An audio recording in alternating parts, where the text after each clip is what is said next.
I'm James. And I'm Cahill. Very glad that you could join us here today. Hope that you enjoy our presentation. Thank you.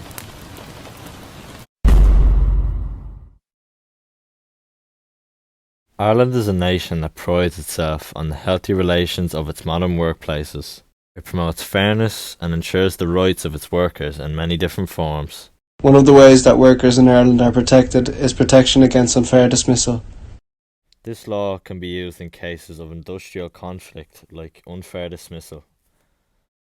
But first, we should state all the fair reasons of dismissal. Redundancy. An employer can dismiss an employee if a genuine redundancy situation exists, for example, falling sales. But employees must be chosen fairly for redundancy, an example being dismissing the least qualified employees. Incompetence. An employee can be dismissed if they do not perform their role to an appropriate standard, an example being poor performance or failure to reach agreed targets. A bit like Cahill basically. If the employee does not have the relevant qualifications for performing their role, for example, failing to pass professional accounting exams that would enable them to work as a qualified accountant. Misconduct refers to unacceptable behaviour of an employee in the workplace. It can relate to a number of minor incidents that, when viewed together, warrant dismissal, for example, persistent lateness or absenteeism. Gross misconduct is more serious and can result in instant dismissal, for example, stealing from the business. And finally, legal reasons. An employee can be dismissed if continuing their employment would break the law, an example being a non-EU employee who does not possess a valid work visa to work in Ireland. There are also legal procedures that must be completed for a fair dismissal in Ireland. A business should develop a dismissal policy to ensure that dismissals are carried out fairly.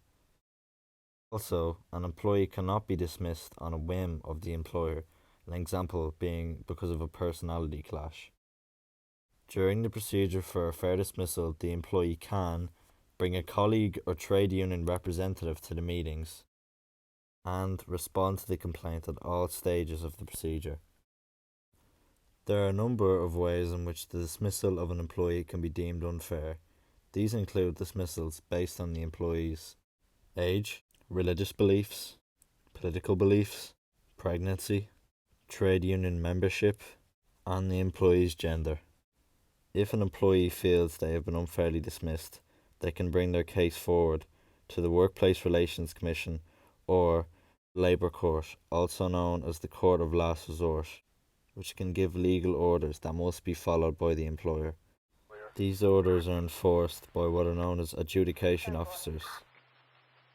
Adjudication officers can order an employer to reinstate the employee.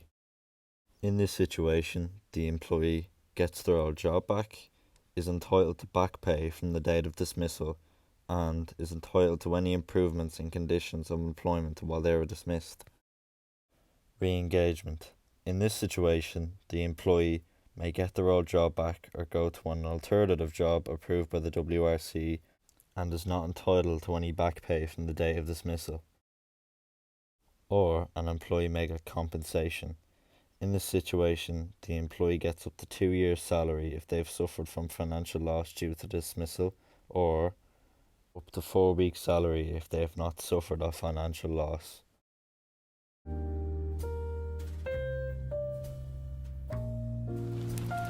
Oh, hello you again. Cahill's already in bed, so I best not disturb him. I understand that was pretty wordy, and like me, you're probably a bit tired. Anyway, I hope you enjoyed me and Cahill's presentation.